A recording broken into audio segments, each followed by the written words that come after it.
नाही नाही म्हणता सरते शेवटी वजनदार नेते सुधीर मुनगंटीवार यांनाच भारतीय जनता पक्षाची उमेदवारी जाहीर झाली असून कार्यकर्ते प्रचाराच्या तयारीला लागले आहेत।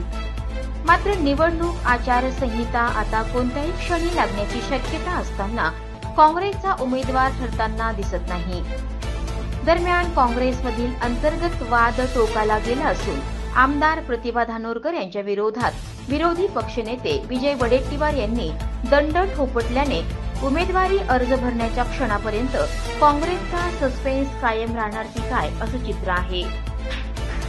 खासदार बाळू धानोरकर यांच्या अकाली निधनामुळे त्यांच्या रिक्त जागेवर आमदार प्रतिभा धानोरकर यांनाच लोकसभेची उमेदवारी मिळेल अशी चर्चा मागील 10 महिन्यांपासून राजकीय वर्तुळात सुरू आहे। प्रदेश काँग्रेसकडून प्रतिभा धानोरकरांना हिरवी झेंडी सुद्धा दाखवल्याचे सांगितले जात। आचारसंहितेच्या तोंडावर विरोधी पक्षनेते विजय वडेट्टीवार यांची मुलगी शिवानीने उमेदवारीची इच्छा व्यक्त केली आहे। सर्वत्र गाठी भेटी सुरू केल्या। वडेट्टीवार समर्थक दिल्लीतही मोर्चे बांधणी करून आले। त्यामुळे धानोरकर आणि वडेट्टीवार यांच्यात आता उमेदवारीवरून रस्सीखेच बघायला मिळत आहे।